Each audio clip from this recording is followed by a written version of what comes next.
Good morning. Good morning. How are you today? Well, it's another day. And I must say, the only good thing about the ports in South Africa is it keeps us giving stuff to talk about. Yeah, it's a very, very, very dire situation. And it's very sad because, okay, so the article that we are going to discuss today is called Fruit Exporters Mull Legal Action Against Transnet over Cape Town Port Crisis. And crisis is the right word. It's not just a problem, it's not just delays, it's a massive crisis. And it says fruit farmers and exporters are considering legal action against state-owned logistics company Transnet National Ports Authority after a 4-year struggle with the movement of their produce through the container terminal in the port of Cape Town. Shipping delays at the port caused by endemic inefficiencies and equipment failures cost the industry an estimated 2.5 billion in the 2021-22 season, and the situation has not improved. The table grape industry alone lost 2 billion. So this is ongoing. This is a huge problem. And it's actually so embarrassing because if you think about it, 15, 20 years ago, our port of Cape Town was like it was pretty close to state of the art. It was really in good shape. We were exporting our fruit, and further in the article it says fresh fruit accounts for 35% of South Africa's agricultural exports and is worth 72 billion. Okay. Now, when a port just stops being able to export your stuff, who must take the fall for that? Okay. Here's the question here. Is there all of a sudden more wind now than what there were 15 years ago? No. The wind has always been there, and it's always a nice, convenient excuse. It's true, they do battle with the loading, but even wind, there are places in Europe where the weather is very inclement, where they actually have like an enclosure around the ships that load. So that can also be overcome, but that's not the problem here. That's just, excuse the expression, muddying the waters. The problem is that it says here, promises made by Transnet to procure additional equipment, improve maintenance on existing equipment, ensure the availability of spare parts, improve planning, and make sure everything that there's enough personnel to work have come to nothing, Portgrove said. So there is the crux of the problem. And the fruit industries have tried and are working very close, have tried to work very closely, but it's getting to an utterly desperate state. And very realistically, Portgrove said the industry is considering various legal options, including a class action suit against Transnet. But importantly, it acknowledged that such an approach would be complex, lengthy, and expensive.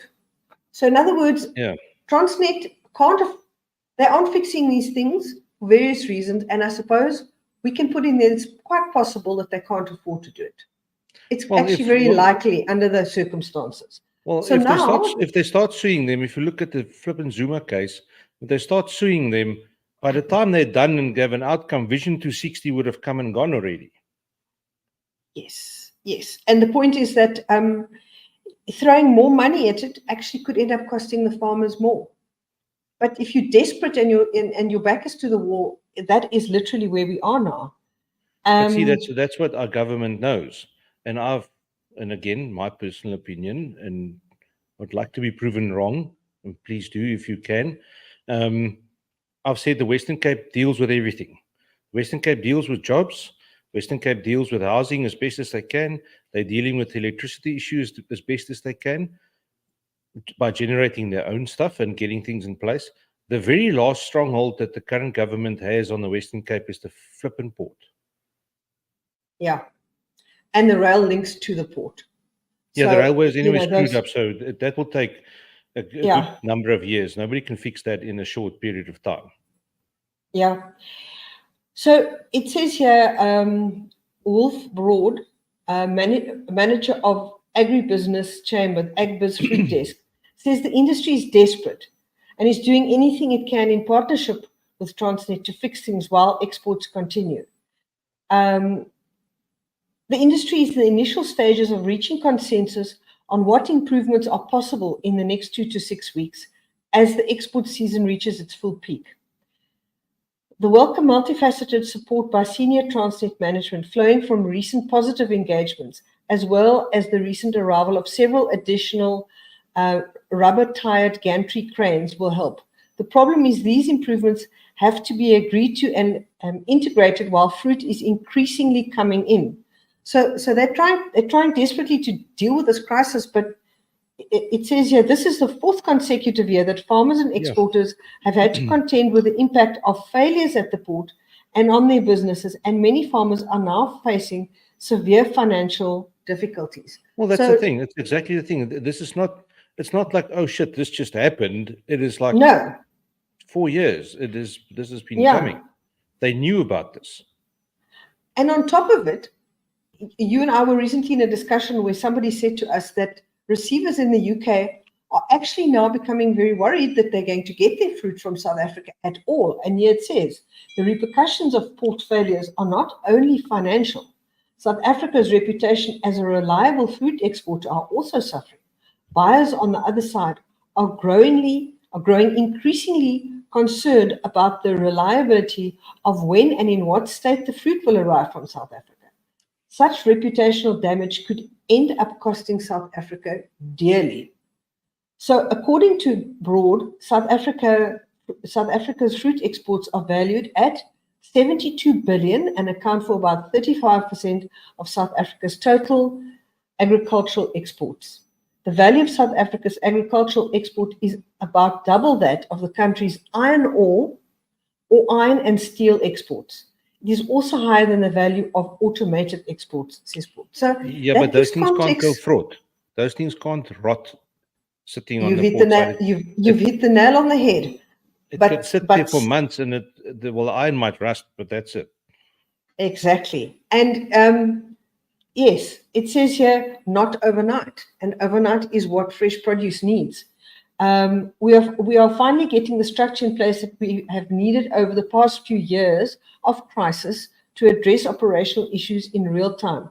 But these problems cannot be solved overnight. They've known for a very long time. And we sit with a huge problem in that if the fruit industry does decide to sue, where will that money come from? It's a very real problem. So people that are desperate would then be suing a government entity that is, let's face it, bankrupt. It's not my opinion, it's what I'm reading in the newspapers. And who's suffering all the way along the line? The farmers again. Yeah, well, they've had 1,000. They've had 1,460, and seeing it's a leap year plus 1 nights to figure this shit out. Yeah. So, yeah, it says the very last line of this says, last paragraph. The Western Cape government supports the industry's call for private sector participation at the port. That's been pushed, and it has not been it has not been discussed. There's been no answers on that. It has the ANC is not going to give it up just like someone like that. Yeah. It has consistently warned that the performance at the Cape Town port is deteriorating, and now our concerns have materialized through the peak export period, says Merel Wenger, Western Cape's MEC for Finance and Economic Opportunities. Last line. Transnet's effort to address the crisis at the port are not bearing fruit. So. Okay. Then on the CGA Citrus Logistics Group, or channel on WhatsApp again this morning. There's the Cape Town outlook. Looks like 1 vessel was loaded, leaving a balance of 7 vessels awaiting Cape Town container terminal. And for every day that those vessels are sitting outside, their load is sitting in a cold storage, getting old. But remember, it's not just our stuff on the ship. There's other stuff from other way sitting on that ship that might also need to get to where it needs to go quickly. Exactly. Reefer stack occupancy at Cape Town container terminals at 60%. With backloading continue on the Santa Clara. Expect a major push of reefers into Cape Town container terminal in the next few days, with 5 export vessel stacks firm after essential 48 hours of lost time. It's the wind.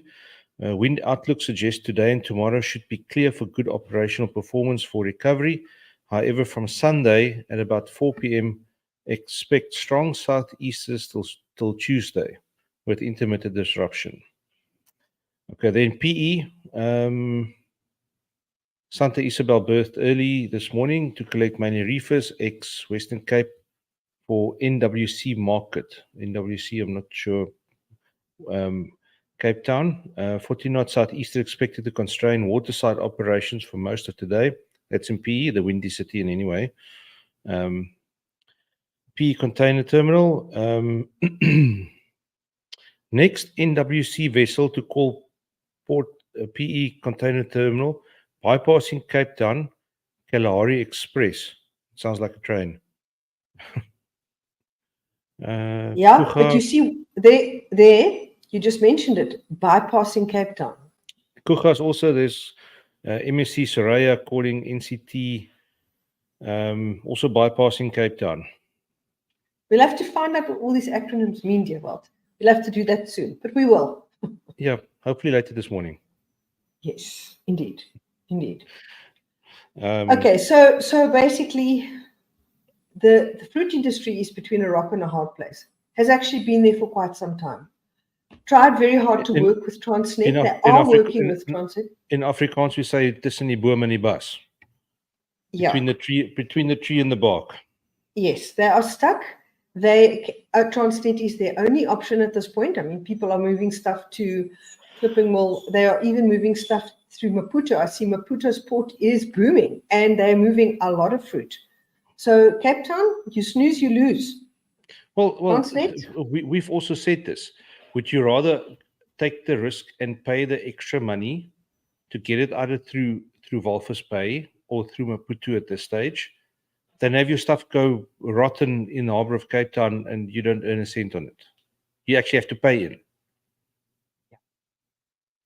So we really do. The industry really is sitting with a very difficult situation, and it is no secret that if they do decide to sue, the money for the legal action will have to come from somewhere, and we know where that comes from. It's going to have to come from the poor farmers that are already in trouble. So, very difficult situation that our government places us in. These are farmers that are trying extremely hard to make a living, to employ people, to provide jobs for service providers, and it's all being undone by the government. I want to paste the link. Why doesn't the link work now?